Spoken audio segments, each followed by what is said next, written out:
Dear visitor, we would like to welcome you to the Fondation Beyeler, to the extensive Max Ernst retrospective that we organized together with the Albertina in Vienna. This exhibition is certainly one of the most extensive exhibitions that we have ever had in the Fondation Beyeler.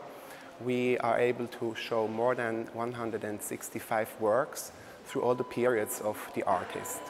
Max Ernst is certainly one of the most versatile and complex artists of the century, and we wanted to express and show exactly this complexity of this unique artist through the different breaks and stylistic changings along his career and along his creation.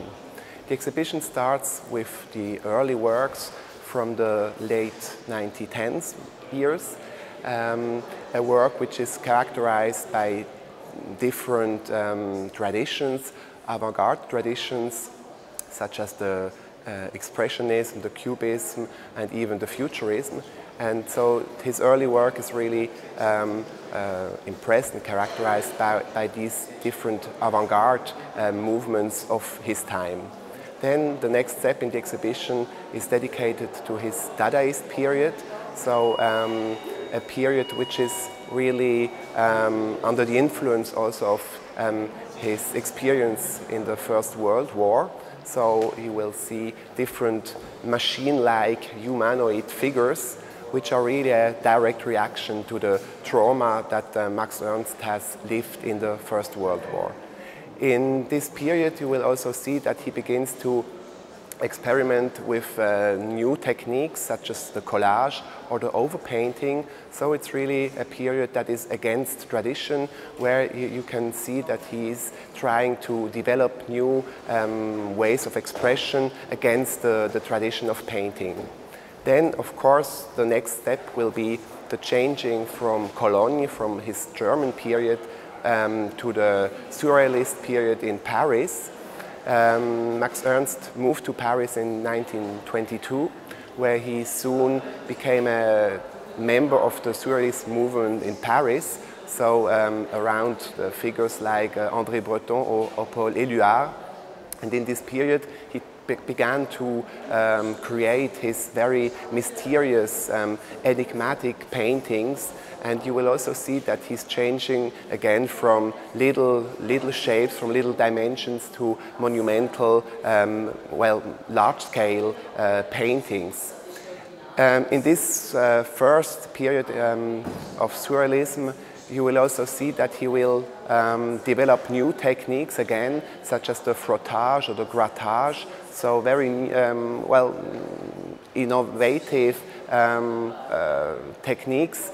In the same time, he will also work a lot with the concept of hazard, of coincidence. So, for instance, he will take different strings that he puts into color, and he will let them fall on the canvas, so that different hazard-like structures are created.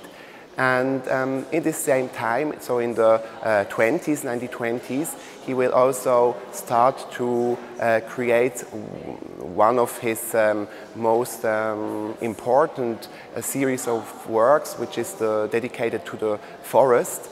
So his dedication to nature, the reflection on nature, is certainly a very important aspect of his work.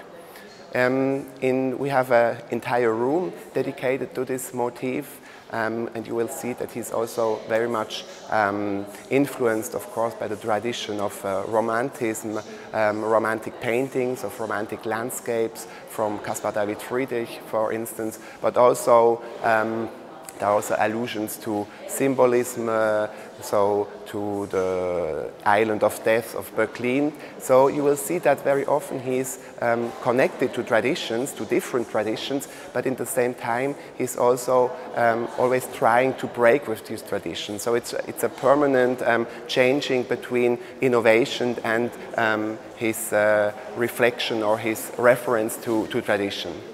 Then in the exhibition we will also show a large amount of paintings from the 30s, for instance, his entire cities or also his jungle paintings, where you can also see that he, of course, in the 30s, in the late 30s, he's also very much reflecting on the political, on the social situation of his time. So the late 30s, which of course are characterized by this also apocalyptic dimension, of course.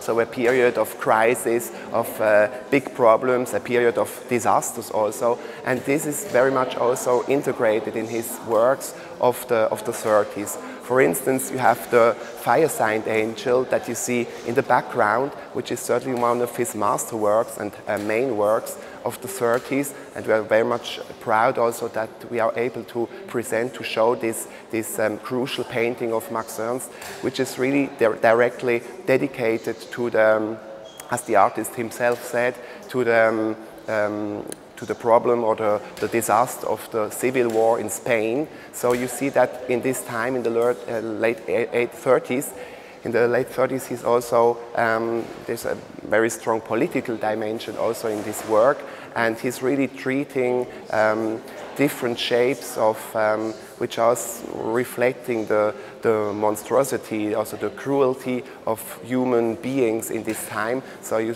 will see a lot of monstrous figures which are in a metamorphotic situation between animal, human being, and even plants. So the theme, the subject of metamorphosis, of course, is certainly a leitmotif in his work.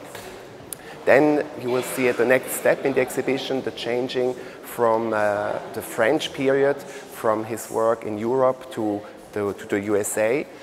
In 1941 he will be forced to leave France and to go to exile in the United States, also through the help of Peggy Guggenheim, that he will marry shortly after his arrival in the USA. In this period, in the, well, American period also, which will be a very different and very difficult period for him, he will also be developing new techniques, new figures, new shapes, new structures in his paintings.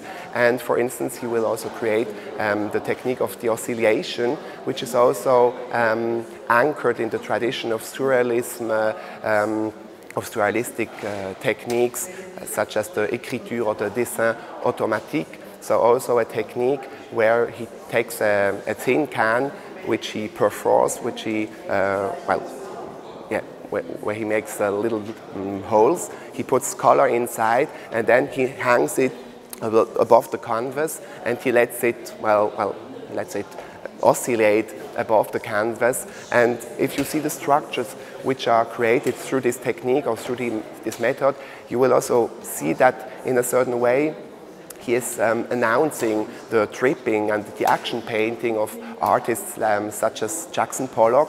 So in a way he's also something like a pioneer, a precursor for the abstract expressionism in America. Then the latest